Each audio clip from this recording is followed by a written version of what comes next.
Meaning of groundsel. Groundsel.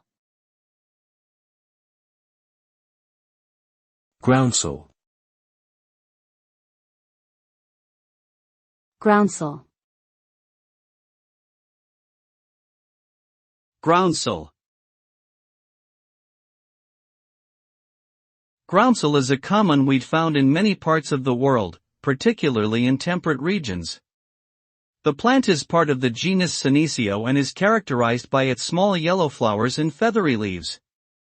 Although it is often considered a nuisance by gardeners and farmers, groundsel has actually been used in traditional medicine for its diuretic, emmenagogue, and antihelminthic properties.